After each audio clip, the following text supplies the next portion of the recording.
Okay, so I saw that John Holling did a topless video, basically, promoting frangible fences, and I thought I'd make my own semi-topless video on the topic of cross-country safety. So I've been out of the sport for a couple years. I'm moved over to show jumping now, and a few observations. So first of all, I think frangible technology is amazing. I think it's there. I think it should be used. Like, it works. So, like, why not use it? Promote the research. Like, why would you not make the sport safer if you can? That just doesn't make any sense to me. People who are resisting using the technology, I mean, definitely study it more, make sure it's actually safer.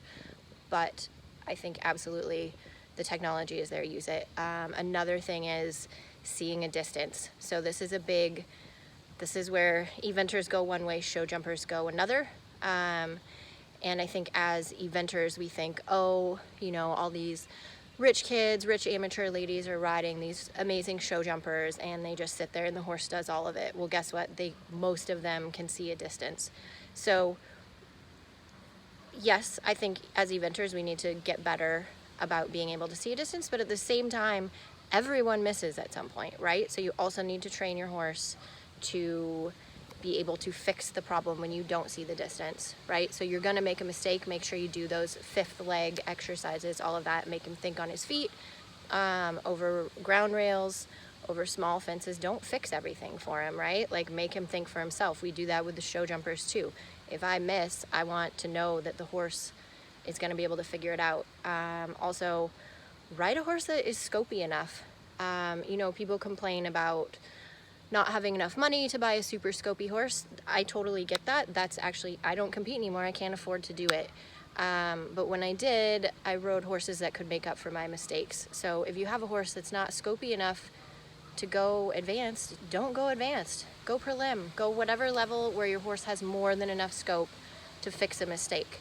We're not all Michael Young hunting down to the last fence at Rolex. Like, we aren't that guy, so ride a horse that can fix it.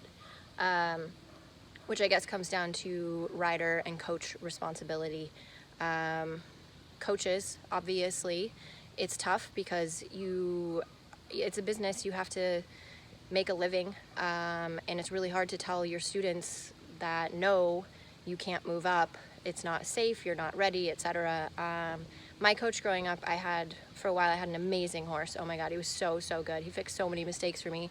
She still wouldn't let me move up from prelim to intermediate for a really long time because I wasn't ready, and I was mad about it, but she was not wrong. And riders, watch videos of yourself, be truthful with yourself, because the consequences are huge, right? If you make a mistake and your horse can't fix it for you, like, you could die. That is a huge deal. Or you could kill your horse. So, not to be really dark about it, but those are the consequences. That's why people are trying to change the sport and make it safer, is because those are the bad consequences, right? So take some responsibility, be honest with yourself, pay a coach for him or her to be truthful with you, not to tell you, oh great, good job, move up if you're not ready, right? When you're ready, absolutely move up if it's appropriate. But anyways, that's my topless video on eventing safety.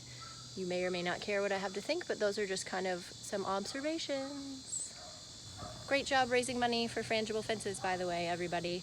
Reminder, I need to go make another donation.